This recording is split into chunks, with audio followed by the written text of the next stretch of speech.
Hello, Power Rangers Lightning Collection fans, and welcome back to another Lightning Storm special report. It's been quite a while since I've done one of these. I've only ever done one of these, which was like a year and a half ago when I talked to Tom Whalen. But today I'm here with a very special guest. Would you like to go ahead and introduce yourself? Sure. Hi, guys. This is Cory Cantelupe. I was the sculpt manager for Hasbro's Lightning Collection. From when was that? 2019 to 2023. Yeah, I'm happy to be here and hang out and chat about Power Rangers. You worked on the line, I think, like the whole time. Is that right? Or at least Yes. most of Yeah, I it? did. Yep. So, The original sort of concept pitch of it was handled by a different team. But then once it became real and going to move forward with the real product, then it was assigned to me as well as the a new design team, engineering, PMs, the whole team, kind of shifted once it became real. And then yeah, I was on it for that whole time. we saw you on a couple Fan First Fridays, and I want to say a PulseCon, I think, as well, maybe one or two of those. And so it's always Could kind of be. hard to see with people like sometimes on them, sometimes not on them, like who's still working on it, who's shuffled over to a different brand, or it's hard to kind Yeah. of piece it all together. So how did that kind of happen? Like, how did you get started at Hasbro and put on Power Rangers? And I think you worked on GI Joe as well. Is that correct? Or Yes, started working with Hasbro as an intern in 2008 when I was still in college. And after that, I did a couple of temp positions where I would come in as a contractor and work with them for a year, and I did that I think three times over the next like 5 years, whilst doing freelance work for Hasbro in between. And then when Power Rangers happened and became real, I sort of just put my name forward of like, hey, I would love to work on Power Rangers. I have a strong base and articulated figures, and it's right up my alley of what I want to do. Also I love superheroes, and all that. I always loved Power Rangers, but it was not necessarily a fandom that I kept up with, as I grew up. And yeah, then we were just, off to the races on, the Lightning Collection. That was the sort of the foundation of the brand. A lot of other lines sort of came and went for the kids side of things, but Lightning Collection was always the consistent, sort of through line, so that we could continue to support the collectors, of that line. Yeah, I tried to be, aware of what the fandoms was saying, and what people wanted, and what they liked and didn't like, and try to adjust accordingly. It is always hard working at a company like Hasbro. I was always working about 14 to 16 months ahead of shelf date, and so when I'm working on a sculpt, people aren't going to see it at all, for probably 9 months, maybe more, when it's revealed, and then they won't get it in hand, till a couple months even at. So just in general, it's hard to sort of pivot. If you're seeing things that people do or don't like, it takes a while to sort of implement. I kind of made a name for myself for like I leaked a lot of the figures' existences over the over the years, which I know made the Yep. team not the happiest at some cases, Yeah. but but it was just kind Yeah, of part of I mean, it all came from a genuine passion and love for it. of course. When it comes to leaks and whatnot, it's tough because, when you're in the company, and you're making the things, you know, there's certainly a point of like, well, this is our news that we want to provide, and it gives us a, marketing push, and that type of thing. When like names and whatnot were leaked, like, it's not a surprise that we're Mhm. making a 25-year-old character, Right, in this right. line, because then we can still come back and say, well, now we can show it to you, Yeah, right, and for me, right. that was always sort of the big reveal. Hmm. So this was the first Lightning Collection figure that was ever revealed Yep. at Morphicon 2018. So just about Right. 6 years Yeah. ago, like this month that I'm Well, yeah. releasing this. So I know it was a while ago, but do you remember, like, was Mighty Morphin White like always going to be the first figure? Was this kind of like where the base body of the Lightning Collection came from, or did you guys? Because Wave One also had Dino Charge Red, Lord Zed, and SPD Shadow. So there was like a Right. couple Yeah. different options and seasons that were there. So I was kind of curious, like how that all started. When the team was putting together the concept pitch, that was when Hasbro was going for the license of Power Rangers. They hadn't acquired the brand yet, so it's just getting the license for the toys. So they put together a pitch of like, this is what we want to do, and they did some concept figures. And so for that one, they really more so focused on Beast Morphers because that was, the new line at the time. And so they had done a concept sculpt for a 6-inch collector version of the Beast Morpher Red. Going out in Wave One, you definitely want some heavy hitters, because you want people to get excited about it. And Power Rangers is so kind of off the wall on things. Obviously hundreds of your sort of standard Ranger, but then so many other sort of weird things, get adopted into that brand. That we wanted to explore some of that as well. And so Lord Zed still falling into MMPR, fit really well, and a villain and just something that's super cool, and so that Right. one made a lot of sense. And then, with the Shadow Ranger, again, bring in something a little more unique, trying to diversify the brand, but still, bring in as many collectors as we can. We wanted to always do sort of as much breadth as we could because we don't want only the MMPR fans. We Mhm. know that, okay, this is a brand that has, 25 plus years of history. And so the kids that, grew up, halfway through that, they're looking for product, but they're maybe not as connected to MMPR as, whatever it was that they grew up on, that type of thing. Me being brought in after the concept pitch, the original sculpt for the concept Beast Morpher Red, it was a great sculpt, but it wasn't exactly what I wanted to do with the line. Particularly with like articulation things, it was a little bit more of the standard Marvel Legends at the time, sort of buck, and so So like a for little me, more I was, muscular, possibly, and kind of, or yeah, a little bit more exaggerated, and a little uh, smoother, if you hmm. will. Yeah, yeah. And so, I wanted to bring in a little more texture, a little more realism in the fabric, um, Did as you guys well kind of look at as, the Bandai Legacy figures that like oh, predated yeah, right before? Yeah, I figured as much. Yeah. yep, yeah, we definitely looked at what they were doing. One thing I wanted to ask was about how, like, what references were provided, if any. Did you guys get stuff from Toei and I know Plex over there as well, like worked on the suits and Bandai and because like Mhm. sometimes certain figures would have, some things that were not the most accurate or whatever, Sure. just to put it Yeah. bluntly. Which Yeah. happens, of course. I know that there's like, multiple people working on these, and I know with the teams being split across waves, which would sometimes end up being years, like going back to them, sometimes things wouldn't be consistent or this or that. So, is there any kind of insight you could give into kind Sure. of that whole process? Yeah.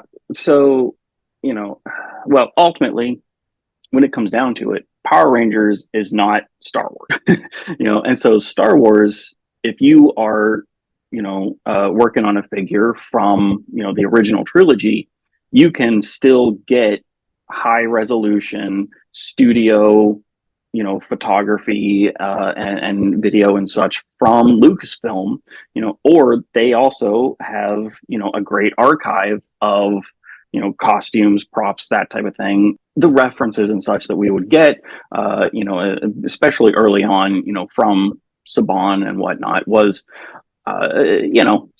some of it was great, some of it was not, and some of it we just wouldn't get anything, and so a lot of times the majority of reference and such that I would be getting was from digging into YouTube, and getting clips, that I could find there, and then also image searches and, whatever. The more updated or more modern that the figures were that we were working on or the shows were for the figures, we would get better and better reference. Our reference for Beast Morphers was incredible. Right. We were getting on-set photos, even for Scanning the the actors for the portraits and stuff. And well, we never got scans. oh, really? Oh, okay. No. Oh, wow. Because I could have sworn like the Dino Fury cast that they got like their heads scanned or whatever. So, Well, they probably did. hmm, We never got that data. interesting. Yeah. Hmm. So it was one of the things that we were kind of trying to get, that it's like, okay, we know that you're doing CG and special effects in the show and whatnot. And so you probably do have scans, and the 3D models and such, for the portraits, yeah, I completely agree. Some were better than others. Some were unfortunate misses, and some I'm very proud of. But ultimately all of the portraits that we did were done by, talented artists working off of photo reference to capture that likeness the best way that they could. And I mean, not even just portraits, that's the whole line, so it was the Red Ranger helmet particularly that I was like, I want to get this replaced as quickly as possible. Yeah. Because really once we started doing the role play helmets, I was like, okay, the shapes of it are just wrong, Right. and we worked off of photo reference. We, matched it up to photos and whatnot to get it where it was, but it didn't really work out as well as it should. And so being able to replace that one with an updated helmet that I was really proud of, was really nice. Yeah, so you were talking a lot about like the references and like, kind of where the original sculpt came from and everything, but you didn't obviously sculpt every single figure or sculpt all of the like references or likenesses and stuff yourself and stuff. I Mm-hmm. know I don't know all the artists that work on the line. I wish I did so I could credit all of them.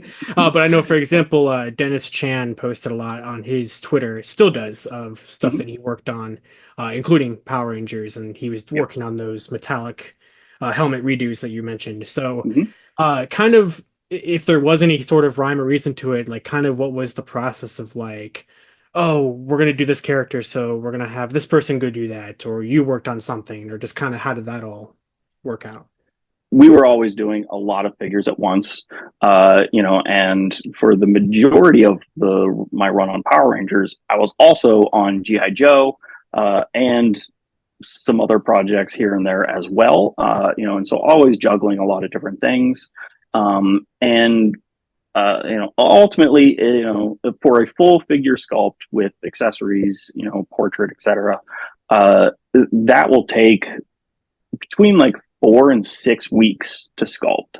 And so with that and how much we were doing, I really didn't hands-on sculpt, figures. But my job was to manage the sculpts and manage the 3D development, of the entire line. So I worked on every figure in the line.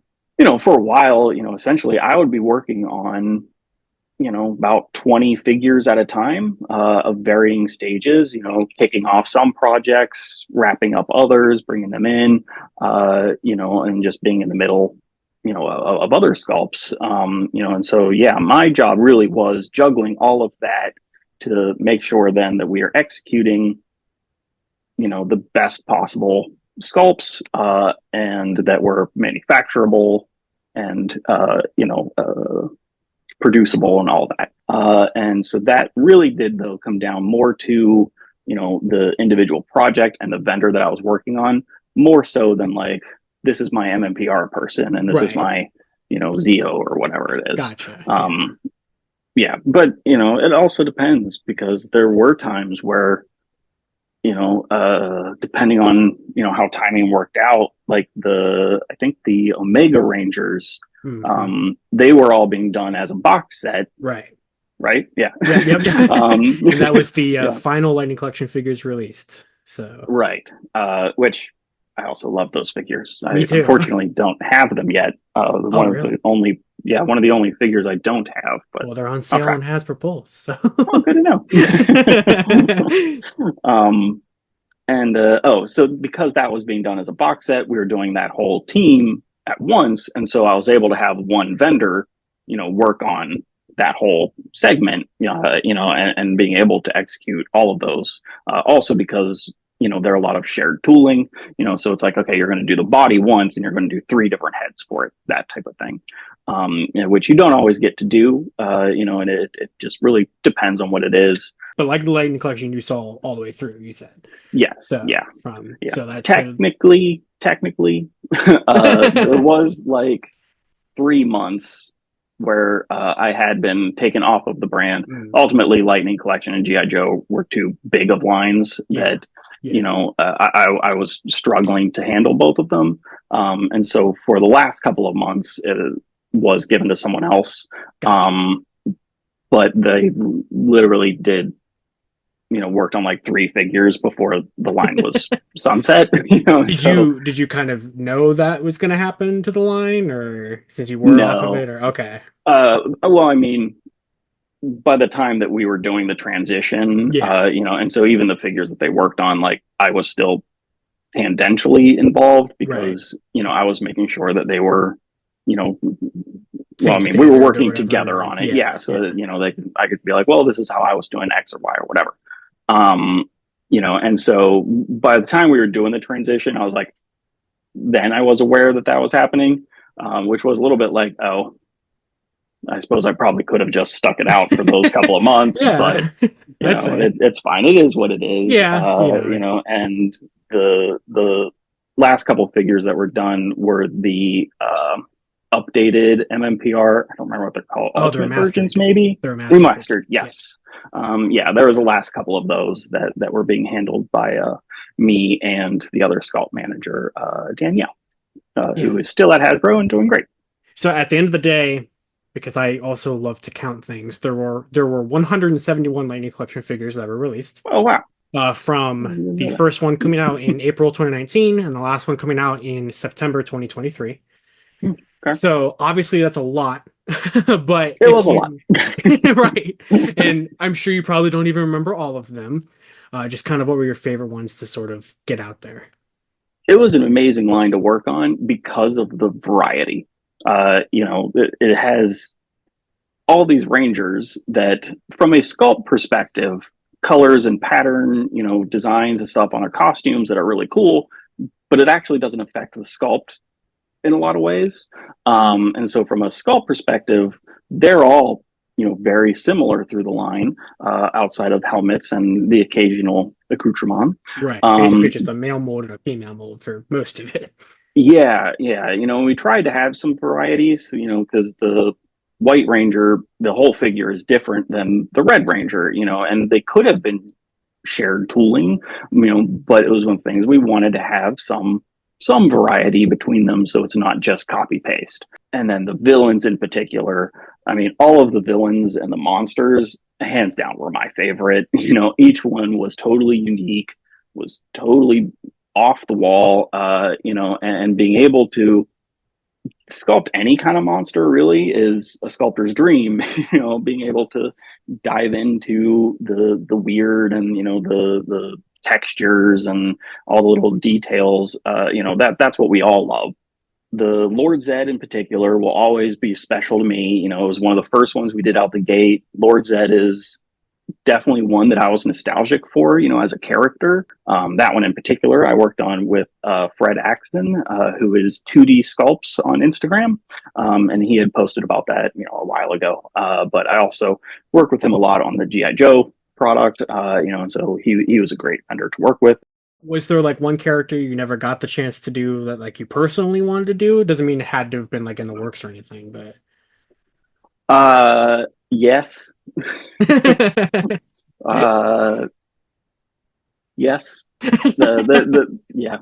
All right. Well, so there's one, did the sculpt for it, loved it, and then it got canceled and didn't get out. And unfortunately that was like right near the end. And yeah. so it couldn't be slotted in later.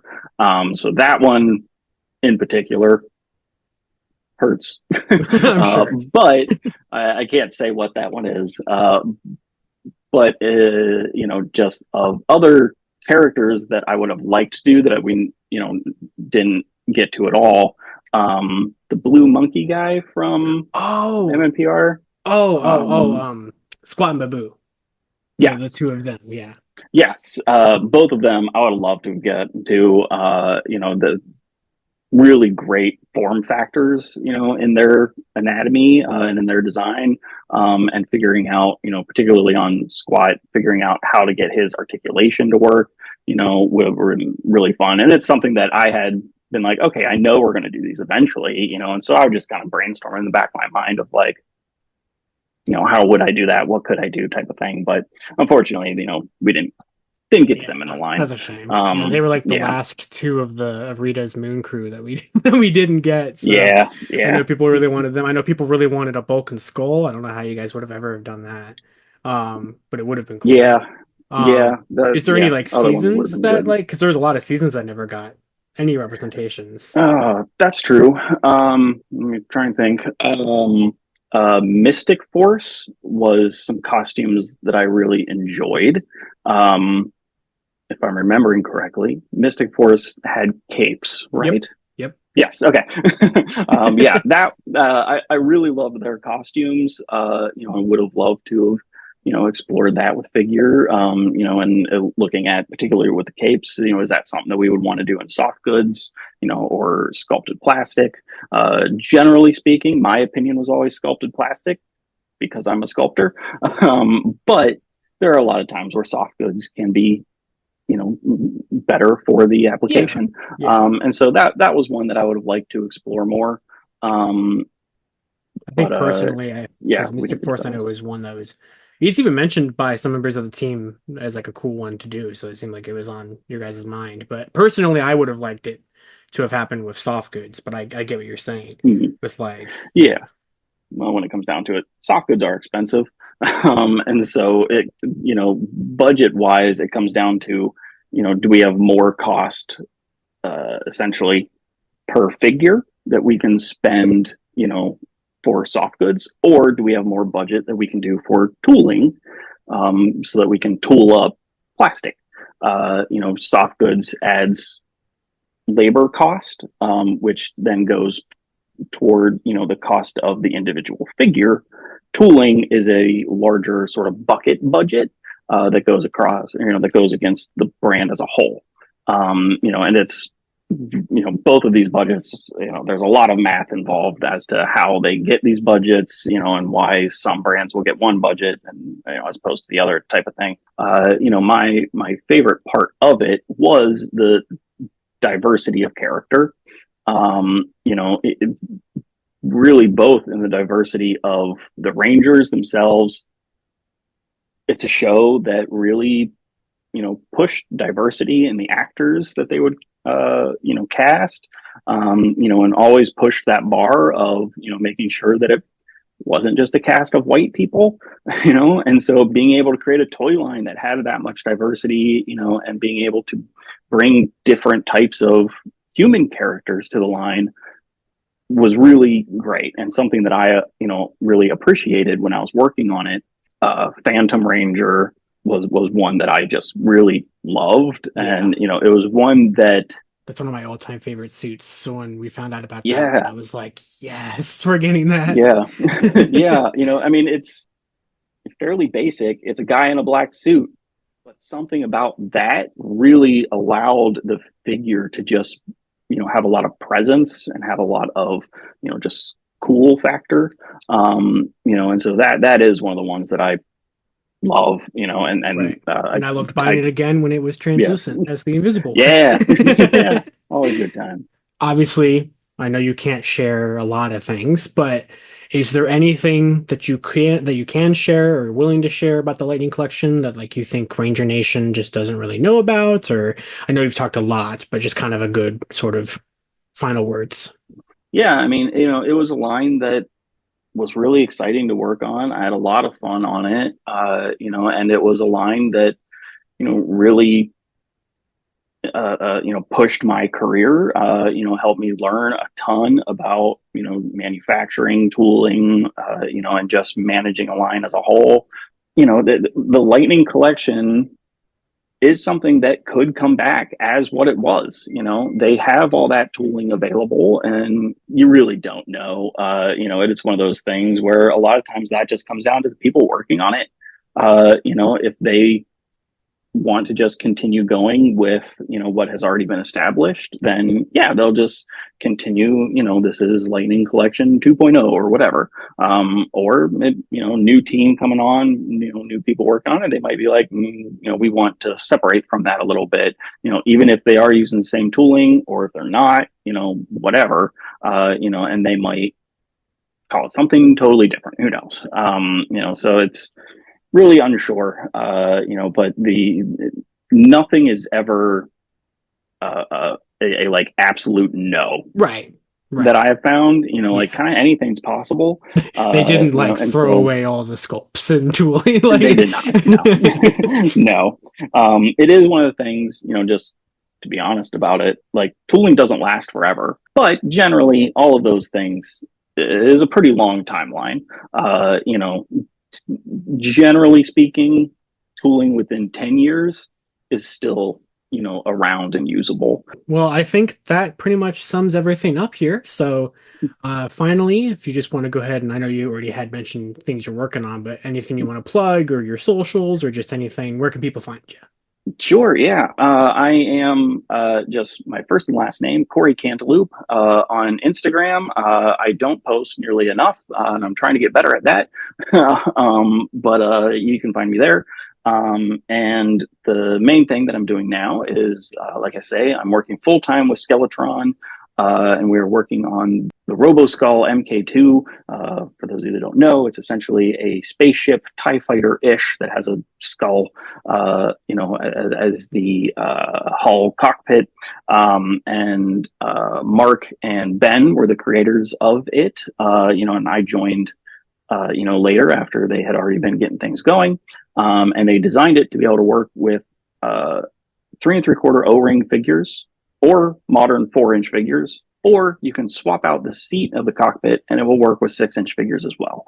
And so it's one of those things where, like, pretty much anything that you collect, within those realms anyway, like, it'll work with it. And it has such a cool just presence, that I think I love the ship. It does have Tide nostalgia of Action Force of the 80s, and something that I knew nothing about. But the ship stands on its own, and the figures that we're doing for it are really nice, and going to be, high-end, top-end figures for the 6-inch, $20 to $40, sort of market. And yeah, so I've been working with them for 8 months now, and it's been awesome. And so really excited for all of that. The RoboSkull ship is still available on pre-order at skeletron.com. I think it's only available for the rest of this month, sometime in there, because it is going to be shipping soon. In the next couple of months. We are on the tail ends of production, and then it will be shipping, across the world, which takes forever. But we will be getting it in people's hands soon. Sweet. Check it out, skeletron.com. Awesome. Of course, until next time, you guys can follow me all over the place on Twitter at Living Ranger Key, or Lightnific PR, or Lightlock Prod. I'm still getting used to that one because that's a new one with all my YouTube channels together, because I run 3 channels. Gotcha. So there's all of that. But thank you so much for taking the time out to do this. This was really fun. No problem. Yeah, it was great. I think people will enjoy it, or I hope so. And so I hope so too. That's gonna do it. So cool. See you guys later. Thanks. Bye-bye. See you guys. Before I wrap up this video, I want to go ahead and thank my $5 above Patreon members and channel members: Jurassic Samurai, Maggot Alchemist, Robert Browning, Static Thunder, Brendan Overland, Maji Yellow, James Darty, Matthew Thorne, Pyramidas, Cross SCV, Caboose Ed, Daniel Pica, Jesus Prime, Louis Carnes, Carlos Alfredo, and Austin Jones. If you'd like to support Toku Topics, you can do so either here on YouTube as a channel member or on Patreon for as little as $1 a month, linked in the description below.